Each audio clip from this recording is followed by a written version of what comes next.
Hello everyone और welcome back to my channel.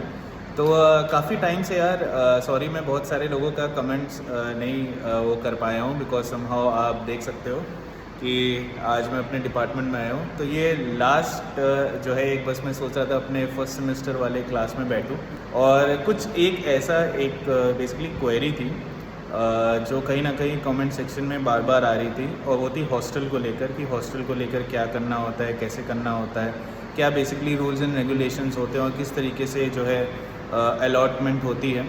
सो मुझे seriously यार उसका कुछ आइडिया नहीं है, बट हाँ डेफिनेटली एक ऐसे पर्सन हैं जिनको इसका सबसे ज़्यादा आइडिया है और एक्सपर्ट है और हॉस्टल में रहता भी है। और डेफिनेटली कहीं ना कहीं आप लोग उनको ऑलरेडी देख चुके होंगे, मैंने उनके साथ अभी कोलैब भी किया है। ये रहे हमारे सुजीत भाई। और सुजीत भाई जो है वो बेसिकली मैं बता देता हूँ क्यों मैंने इनको यहाँ पे रिक्वेस्ट करी है, क्योंकि अभी जब ऐसे ही हम लोग मिले थे डिपार्टमेंट में तो हम लोग कहीं ना कहीं यही अपने फर्स्ट सेमेस्टर, तो जितने भी नए MAGMC के बच्चे होंगे वो यहीं आएंगे, इसी क्लास में उनका होगा। सो सुजीत भाई यार बहुत सारे जो है स्टूडेंट्स का ना एक तरीके से क्वेरी थी कि भाई हॉस्टल कैसे अलॉटमेंट हो सकता है, क्या उसके रूल्स एंड रेगुलेशन होते हैं। तो यार सुजीत भाई एक बार जस्ट बच्चों के लिए जो आने वाले हैं उनका जस्ट एक गाइड कर दो कि क्या करना होगा। जैसे क्या है कि जैसे अभी हम आप लोग और आएंगे तो आपका काउंसलिंग सबसे पहले डिपार्टमेंट में आपका काउंसलिंग होगा। काउंसलिंग के बाद से आपको एक हफ्ते के अंदर एक गूगल फॉर्म आएगा हॉस्टल के लिए, और गूगल फॉर्म भरने के बाद से तब 10 दिन के अंदर एक लिस्ट आएगी, मेरिट लिस्ट हॉस्टल के लिए, जिसमें आपका नाम होगा आपके रैंकिंग के हिसाब से। जो CUT में आपके नंबर हैं उस हिसाब से आपको आपकी रैंकिंग होगी। CUT के नंबर और आपके डिस्टेंस ये मैटर करता है हॉस्टल के लिए। फिर जब आपके हॉस्टल के लिस्ट में नाम आएगा, हॉस्टल की लिस्ट आती है, first list, second list, third list तक के आता है ऐसे। तो जब आपके हॉस्टल लिस्ट में नाम आएगा आपका, तो आप अपने हॉस्टल में आएंगे, जिसमें हॉस्टल में आपका होगा। फिर आप वहाँ आके अपना पेमेंट करेंगे। पेमेंट का वही होता है, ऑनलाइन पेमेंट करना होता है। आप आएँगे तो आपको 4600 रुपये पेमेंट करना होगा। 4600 में आपका 2000 रुपये कॉशन मनी होगा। जब आप पास आउट होंगे तो आपको 2000 रुपये वापस कर दिए जाएंगे आपके बैंक अकाउंट में, और 2600 रुपये आपका हॉस्टल का फीस होता है एक सेमेस्टर के लिए। फिर अगले सेमेस्टर से आपका फीस कम हो जाता है कैटेगरी के हिसाब से। और वही है कि आप आएंगे, आप जब हॉस्टल में आएंगे तो हॉस्टल में जो ऑफिस स्टाफ हैं वहाँ आप मिलेंगे। आपके CUT के वो एप्लीकेशन नंबर और उसके फॉर्म, डॉक्यूमेंट और सारे डॉक्यूमेंट लेके आना होगा आपको, और आप हॉस्टल में फीस पेमेंट करके अपना हॉस्टल अलॉट करवा लेंगे। यही प्रोसेस है। और ये आपका काउंसलिंग होने के एक हफ्ते के बाद आपको गूगल फॉर्म आपको आ जाता है, और गूगल फॉर्म भरने के एक हफ्ते या 10 दिन के बाद आपका वो लिस्ट आ जाता है हॉस्टल का, और ये प्रोसेस बहुत जल्दी ख़त्म हो जाता है। और हॉस्टल की जो है आप लिस्ट, कई लिस्ट आती हैं, फर्स्ट लिस्ट, सेकेंड लिस्ट। तो अगर आपका फर्स्ट लिस्ट नहीं आता है तो आप सेकेंड लिस्ट का वेट कर सकते हैं, थर्ड लिस्ट का वेट कर सकते हैं, लेकिन किसी हॉस्टल में आपको मिल ही जाता है। और स्पेशली जो लड़कियाँ हैं, गर्ल्स के लिए क्या है कि अगर गर्ल्स आ रही है किसी और अदर स्टेट से, तो उनको हॉस्टल पक्का ही मिल जाता है। जहाँ तक इच्छा होती है कि सेकेंड थर्ड लिस्ट तक सबको हॉस्टल मिल जाता है।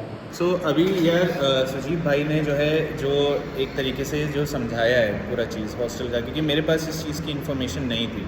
सो हॉस्टल का जिस तरीके से अभी सुजीत भाई ने जो लिस्ट के बारे में बताया है, काउंसलिंग और इन सब चीज़ों के बारे में बताया है, प्लीज़ उस बात को थोड़ा सा ध्यान रखिएगा कि किस तरीके से है। और अच्छा सुजीत भाई एक और चीज़, जैसे जब बहुत सारे बच्चे ये भी नहीं समझ पा रहे थे कि ये जो लिस्ट निकलती है, ये जो गूगल फॉर्म जो होता है, तो मान लीजिए भाई इसके लिए कैसे हम लोग अलर्ट रह सकते हैं, कहाँ ये लिंक आती है, क्या ये बच्चों के ग्रुप में आती है या वेबसाइट पे डाली जाती है, क्या होता है? ये चीज़ें आपके मेल पे आएगी। गूगल फॉर्म जो है ईमेल पे आएगा आपको भरने के लिए। आप अपने ईमेल हमेशा चेक करते रहें, जिससे आपकी काउंसलिंग होती है उसके बाद से ही आ जाता है। कोई ऑफलाइन फॉर्म नहीं भरना होता हॉस्टल के लिए। आप अगर यहाँ आते हैं, कोई कहता है कि ऑफलाइन फॉर्म भर दो हॉस्टल के लिए, DSW चले जाओ हॉस्टल के लिए, तो कुछ कहीं जाना नहीं है आपको। आप सीधे अपने डिपार्टमेंट आइए, काउंसलिंग करवाइए और अपने गूगल फॉर्म आने का वेट करिए।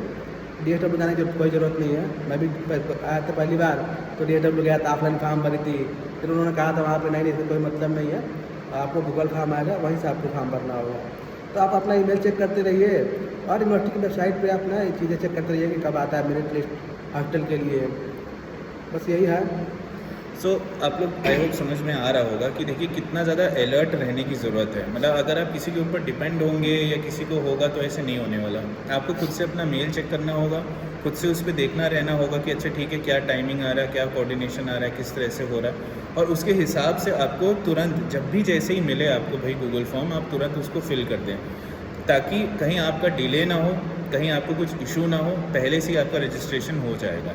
अच्छा, एक और चीज़ सुजीत भाई, जो कहीं ना कहीं बहुत सारे स्टूडेंट्स जो हैं वो थोड़े बहुत कंफ्यूज भी होते हैं, और क्योंकि कहीं ना कहीं भाई हम दोनों अपने बैच में तो एटलीस्ट सबसे पहले थे। हाँ। तो यार ये भी बता दो कि जैसे जो बच्चे अभी आएंगे, क्योंकि आज तो 7 तारीख हो गई, हाँ। मेरिट लिस्ट कहीं ना कहीं आ ही रही होगी, हाँ, तो आज से बच्चे 100% होता है। कैसे पहुँचेंगे अपने डिपार्टमेंट, क्या रास्ता है, क्योंकि हम लोग तो भाई कंफ्यूज हो गए थे। तो ज़रा यार सुजीत भाई ये भी एक्सप्लेन कर दो। अगर आप यूनिवर्सिटी आ रहे हैं और आपको आना है journalism and mass communication department, और अगर आप गेट नंबर 1 से आ रहे हैं, तो गेट नंबर 1 से आप जैसे इंटर करेंगे, आप सीधे चलेंगे लगभग 700 मीटर चलेंगे, 700-800 मीटर आपको लाइब्रेरी पड़ेगी। लाइब्रेरी से आपको लेना होगा लेफ़्ट लेंगे, फिर एक बड़ा सा बोर्ड लगा होगा, डिपार्टमेंट का नाम लिखा होगा, बस वही आप मैप फॉलो करेंगे, वहाँ से सीधे आप डिपार्टमेंट पहुँच जाएंगे। तो डिपार्टमेंट में मतलब आप किसी से अगर पूछ भी रहे हैं तो आप पूछिएगा हमें जाना है RCA बिल्डिंग पूछेंगे तो आपको काफ़ी सुविधा होगी यहाँ पहुँचने के लिए, क्योंकि डिपार्टमेंट के नाम से कम लोग ही जान पाते हैं, गार्ड लोग। RCA के नाम से सब जानते हैं इसको, हमारा डिपार्टमेंट RCA बिल्डिंग में चलता है। तो RCA पूछ के आएंगे तो आपको काफ़ी सुविधा होगी।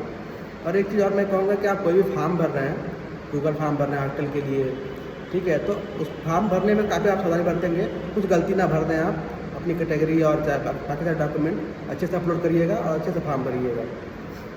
सो प्लीज़ इस चीज़ का भी ध्यान रखें जो अभी सुजीत भाई ने बताया, जो रास्ता जो उन्होंने बताया है, क्योंकि सच्ची बताऊं, कई सारे लोग, कई सारे बच्चे, कई सारे पेरेंट्स जब फॉर द फर्स्ट टाइम आते हैं तो वो लोग कंफ्यूज जाते हैं, बिकॉज यूनिवर्सिटी यार बहुत बड़ी है, मतलब वाकई में, मतलब आप खो जाओगे कौन किधर है क्या है नहीं समझ में आता। तो अगर आप लोग मास कम्युनिकेशन, जितने भी बच्चे हैं जो ये देख रहे हैं वीडियो, तो हम लोग का RCA बिल्डिंग में आता है, जैसा अभी सुजीत भाई ने बताया, और जो भी डॉक्यूमेंट्स और जिस तरीके से जो भी सुजीत भाई ने अभी शेयर किया आप लोगों को, प्लीज़ उसका ध्यान रखिएगा। लास्ट चीज़ सुजीत भाई जो एक और बस है, वो ये है कि हॉस्टल अलॉट जो होते हैं, कितने हमारी यूनिवर्सिटी में हॉस्टल्स हैं बॉयज़ गर्ल्स के, क्या कुछ बता सकते हो कि हाँ। क्या क्या नाम है उनका, क्या है उनका? देखिए, अभी मैं आपको सबसे पहले बताऊँ आपको, तो बॉयज़ हॉस्टल में अभी 4 बॉयज़ हॉस्टल हैं। एक तो हमारा RCA में ही है, जस्ट हमारे डिपार्टमेंट के पीछे RCA बिल्डिंग में RCA हॉस्टल है। एक कनिष्का है, कनिष्का बॉयज़ हॉस्टल, एक अशोका बॉयज़ हॉस्टल है, एक सिद्धार्था है, और अभी एक नया बन ही गया है लगभग, OBC हॉस्टल के नाम से बना हुआ है। अभी उसमें अलॉटमेंट नहीं हुआ है अभी एक ही बार, अब में भी इस बार हो सकता है इसमें अलॉटमेंट हो। ये बॉयज़ हॉस्टल के हॉस्टल हैं, और सभी हॉस्टलों में उनका अपना अलग अलग मेस है, जिसमें खाने की सुविधा होती है। और गर्ल्स के लिए बात करें तो गर्ल्स में भी कई सारे हॉस्टल है, जैसे संघमित्रा है, सबसे बड़ा हॉस्टल है गर्ल्स में, संघमित्रा गर्ल्स हॉस्टल सबसे बड़ा हॉस्टल है गर्ल्स में। यशोधरा है, चित्रलेखा है, अभी एक नया बना है सावित्रीबाई फुले, फिर उसमें भी एक OBC हॉस्टल है, छोटा सा है। तो हॉस्टल का यही है कि हॉस्टल सब में, मतलब हॉस्टल अच्छे खासे हॉस्टल है, हॉस्टल में रूम भी अच्छे हैं, सुविधाएँ बहुत अच्छी हैं हॉस्टल की। सो इतने सारे हैं, मतलब आपको टेंशन लेने की देखिए कोई ज़रूरत नहीं है, बस ये डिपेंड करेगा कि आप लोग कब भाई आपका एडमिशन हो रहा है और कितना ज़्यादा आप अलर्ट हो अपने रजिस्ट्रेशन, जो गूगल फॉर्म जो आएगा हॉस्टल के अलॉटमेंट का, उसके लिए। तो प्लीज़ इन चीज़ों पे ध्यान दें, कोई दिक्कत नहीं होती, सब कुछ हो जाता है। बस आपको अपने हिसाब से जो भाई सुजीत भाई ने अभी जो बताया है, जो डॉक्यूमेंट्स बताए हैं, गूगल फॉर्म, ईमेल और ये सारी बातें जो बताई हैं, बस उसका ध्यान रखें। सही टाइम पे सही तरीके से हर चीज़ हो जाती है, बस आपको थोड़ा सा अपना एक अलर्ट रहना पड़ेगा बस। सो यार थैंक यू सुजीत भाई यार ये इन्फॉर्मेशन शेयर करने के लिए। और वैसे ये भी एक बात बता दे रहे हैं, कई सारे स्टूडेंट्स हैं सुजीत भाई के व्हाट्सएप पे भी कई सारे लोग कनेक्ट हुए हैं, जिन्होंने अपनी पर्सनल बातें कुछ पूछी हैं कि भाई हो पाएगा, एडमिशन नहीं हो पाएगा, क्या हो पाएगा। सो आप लोग चाहो जस्ट इन केस अगर आप लोग लाइक जो भी जूनियर्स होंगे भाई, अगर वो आ रहे हैं तो आप लोग सुजीत भाई के साथ कनेक्ट हो सकते हो एंड वो आपको हेल्प कर सकते हैं, बिकॉज अभी बहुत सारी चीज़ें होंगी आगे। आई थिंक नोट्स का भी होगा, पढ़ाई का भी होगा, प्रैक्टिकल्स भी बहुत सारे हैं।